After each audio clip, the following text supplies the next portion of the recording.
Welcome to the finale of Season 1. Last episode we prepared a large stockpile of goods ready to be used for the final addition to the starter base, and we're going to be using all of them, maybe even a couple more that I have forgotten to make last episode, but it's gonna be fine. We have been surviving on Mars for a month now, and with this project we will provide ourselves with the necessary stepping stone for thriving on it instead. We're going to expand the base, take care of our base's air supply, and even install a shiny new crap catcher or pea pot, depending on your preference. We have our power supply sorted. We are sheltered against the storms, we're producing food to sustain ourselves, and we also have water to infinitely recycle for our needs. Now without further ado, let's get the season finale started.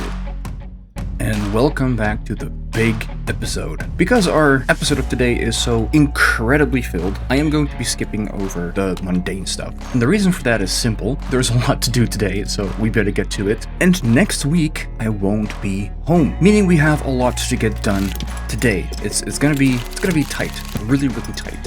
So what we're gonna be doing today is that we're going to completely revamp our air stuff to such a degree that it will be unrecognizable from the way it is now. And of course, we've had the sanitation update happen while I was editing the previous episode, which is really cool, like genuinely. It does mean, however, that I have stuff to do that I wasn't planning on doing necessarily straight away, which as we all know is fine. It doesn't have to be done straight away. Maybe it's something that will show up here or here later on down the line, we'll just have to see. But right now, we have many things to do. So after a quick cleanup of the previous setup, we are ready for our next step.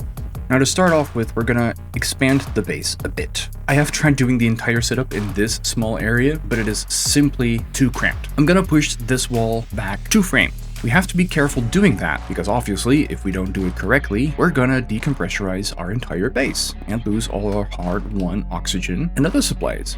Now I did build everything once before in creative, so I have a pretty good idea of what I want to make, what the end product is going to look like. How I built it the first time was really the safe way first, so I started building it out from the inside out. So I first made the outer shell, and then I put everything together, which worked. It was fine. However, it wasn't exactly the most comfortable at all points in time, which means this time I'm doing it in reverse. This has a couple caveats though. The first being is that I have to build while I'm on the outside, so I won't get to use the base air as much, and it will be a little darker to start out with. However, in return, means I can do stuff like this more easily, like way easier. Did I make a little mistake? Did I not get something done in the right order? I can just open up the floor hole without losing all my air, and Bob's your uncle. The idea behind the design is that we can grab as much air as we want from the outside Martian atmosphere. Our old setup that we just removed was to make the air in the base non-poisonous, as there was some pollutant and nitrous oxide mixed in. It worked, but it was very crude. There was no automation whatsoever, the valves and vents that were involved were hand-switched, and one of the outside pipes already cracked. A new solution is needed, and this new solution will start solving those issues. Not to mention, it will also be easier to expand upon in the near future to get the last couple of functions that we want from it. The general idea is that we pump gas in from the outside. The Martian atmosphere has the O2, the N2, and the CO2 that we need. However, the buildup of those gases is not exactly what we want, so we can't just pump in the gas from outside willy-nilly into our base. Moreover, in order to use the gases, we need to first store the gases. And that is what this filtration setup is meant to do. It will filter out the several kinds of gases and store them into their separate tanks. From these tanks, they will feed into the base air. It will mix in a certain composition to allow for breathable air for both me and for the plants. And if the inside air reaches 95 kilopascals, I have a back pressure regulator set up to pull back the air from inside the base into the pipes and then into the tanks again. The tanks themselves, of course, also have an overflow valve, meaning that if they reach a pressure of 50 megapascals, they should flow over into the pipe that's leading to the outdoors, meaning that our tanks won't explode, which is always nice. Also, please let me know if there's a way to fix this. These are now 3 separate stacks of silicon, but they're all silicon. I would really like to be able to put them together. So the gases that we're capturing are going to be used for several things. We're going to be using the O2 for breathing, obviously, and as an oxidizer, also kind of obviously. The N2, the nitrogen, is mostly inert, making it an excellent pressure and gas, meaning we can put liquid pipes under pressure to make sure that whatever we store as a liquid in there is going to remain a liquid. Alright, all encapsulated. Now this should be airtight. Let's go inside and test it out. Pressure is dropping, that is fine. It is of course filling in the new space, but it is still considered a room, which is great. That means this is indeed an airtight base. Now the last gas that we have to talk about is CO2. It is extremely abundant and it works well as a coolant. It's not the best, but it works. We'll also be using it to power our tools with, especially the pneumatic drill as well as our jetpack, precisely because of its abundance in the Martian atmosphere. And now with this skylight, that's amazing. Let's also take off our suit while we can. That's gonna be grand. Gonna be a bit twilighty in here, but should be fine. Now I already have several functions in mind that I want to expand this setup with later. I'm thinking of fully automating the AC, turning off the filtration unit to automatic to preserve power, as well as to make the intake of the outside air fully automated.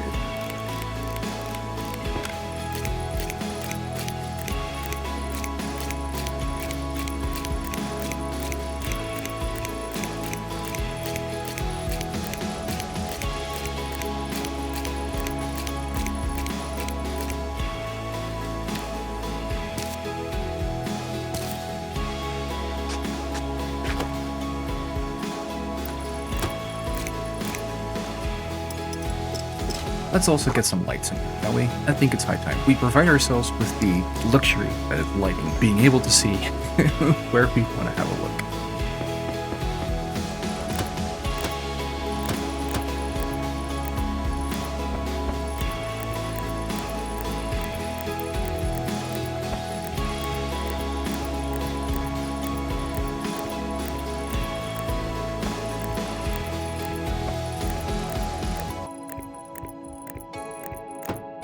As mentioned before, this setup is not yet feature complete, and the same goes for the script. Doing the voiceover explanation in post now, I can also see that there's still many errors and tweaking to do to the script, but that will be for another day. Currently, the script is divided into 3 main sections. First, we have the aliasing and defining of all the things that I want to use. Then we have a reset for the integral of the PI controller, and then we go on to the main loop that controls the entire setup. The aliases are for devices that I want to have the script interact with. And now, not all of these aliases are active at the moment. I also want to set up the PI controller, with many tends to counter evil for his excellent tutorials on the subject. I initially tried to automate the fence as well, but it was too much to figure out before this episode was supposed to air, so that's gonna be for another time. Not to mention, I have learned so much in the meantime, since first recording this episode and writing the script, and now editing it at the final stages, not to mention that the Sanitation update has changed the game as well, but that's also for another day. After we have defined and alias everything that we want to use, we go on to a short reset. This reset is here to make sure that any so-called error buildup from a previous loop is reset back to 0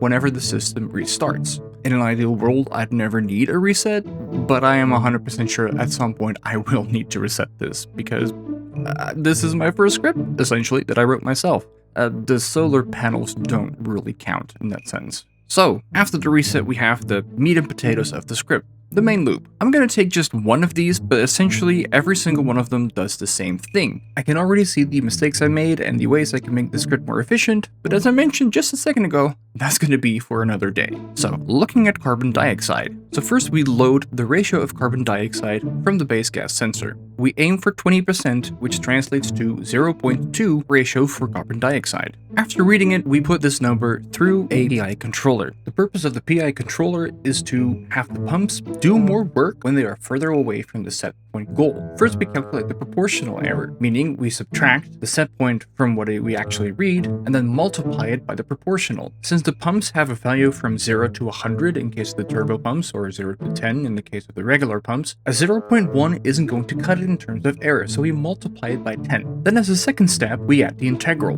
The integral's job is to make sure that every time we are off the offset, to add a little bit more to the error, to try and catch up to the set point that we have set.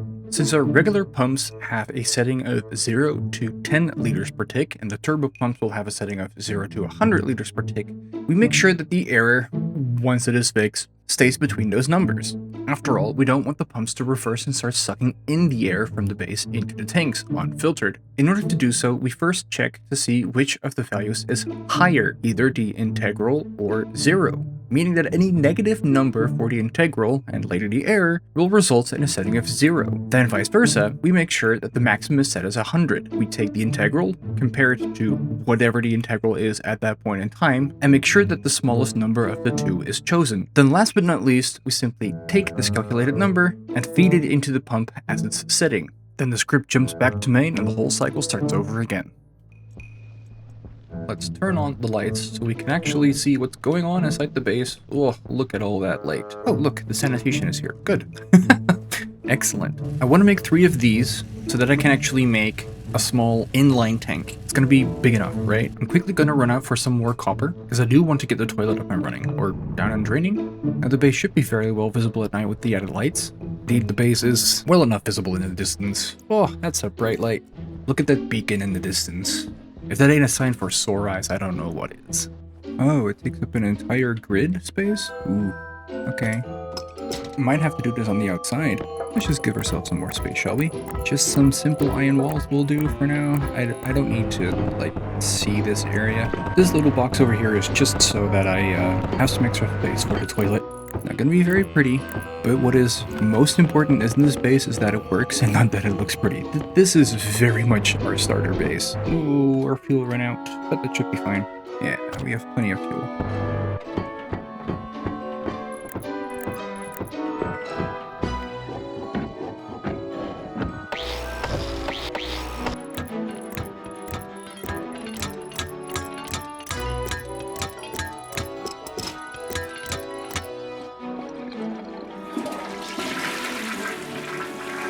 This keeps being pulse, but I don't want this. Change appearance.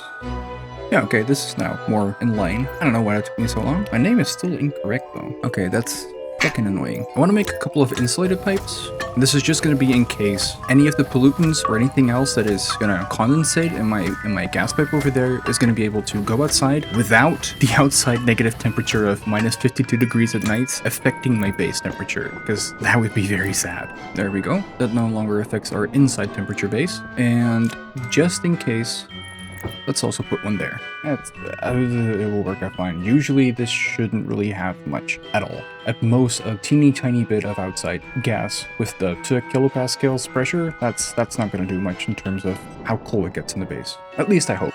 I hope, but I also think. And before we let this baby loose, I want 3 more solar panel kits. Am I saying that correct? No, I want 2 more solar panel kits. Because the 1x5 is more efficient than 5 loose ones. That means I also have to adjust the scripting just a teeny tiny bit to make sure that I'm using the right hash. But other than that, I believe we're golden.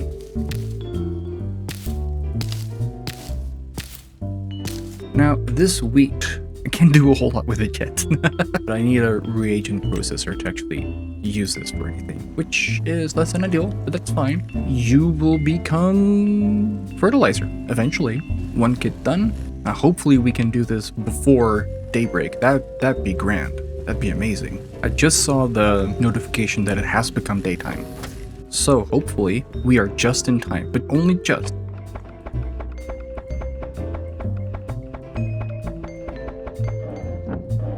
I'm a little late, but it should be fine. Should be able to place it over there, I think. Just need a bit more work. Quickly though. There we go. What I do need, however, is to move up 1 more. Let's move you out of the way.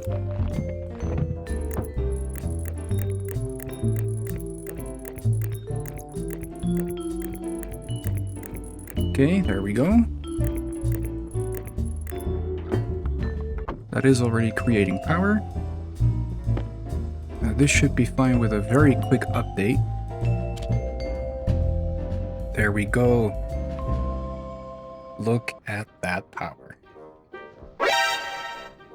It's not entirely doing what I expected to be doing again. They are continuing to turn, though. Oh, okay. So I need to... They are basically 180. So if I just make this 180... 180? No, it's not the most elegant solution, but... I just need it to work. And I need it to work fast. Just so I can get a little bit of daytime in. That's gonna be okay. Okay, not that either. 270, 270. God damn it. This is what I mean with I do not understand the solar code. I don't get the angle stuff. I don't get it. Now this should finally be good though. Keep going. Oh my fucking god. Are you serious? Are you serious? Are you fucking serious? I wasted the entire day. I didn't get a fucking thing out of my solar panels. Oh, this is frustrating. Oh, great. That was it. That was it, wasn't it? Okay. Well, it's good for tomorrow, I suppose. Let's just quickly fill up the battery with the auxiliary generator.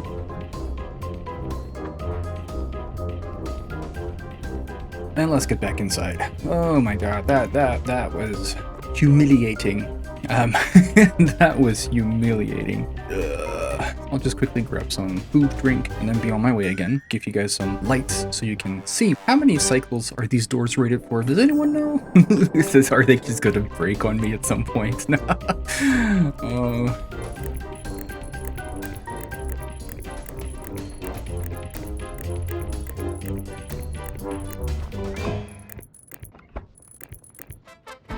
Okay, this should be fine for the most part now. Lights are back on. We can see it in the base. Power's fine for the night. And with the new solar panel set up, after a lot of ruckus, I want to do a quick readout of what's in the room. Liquid water? How is there liquid water in this room? Okay, let's hook this up. For the time being, I'm just going to dump it in the base, which means it's going to be very simple and very inelegant solution. There. And this should mean that water is getting added to this tank, right? This is sitting in there. Nitrogen is getting released in the room, which is also fine. We can use more pressure and more nitrogen in this room anyway. It's trying to heat it up. Okay, sorry, I'm getting grossly distracted. I want to finish up this. That is the big thing this episode. So, we're going to turn on you. You're happy.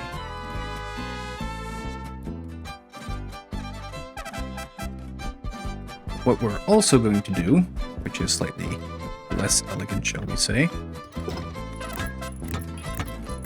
Oh, this... I see. I need the active vent. Here it is. 30 days have passed. We're almost at a month, people. Kind of already are at a month.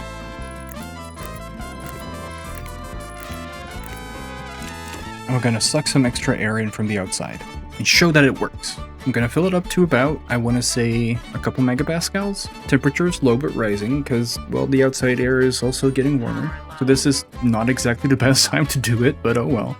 This looks fine. Let's have a quick peek at our solar panel in the meantime. Ooh, this is what we want. Efficiency is still rising because, well, the sun isn't entirely up yet from the look of it then. There we go, 2.9 kilowatts of power. Oh, amazing. That should fill that baby up nicely. Take another look at the tank. Yeah, I'm fine going inside and having a look. That's not gonna explode anytime soon. And now, we should see, if I can,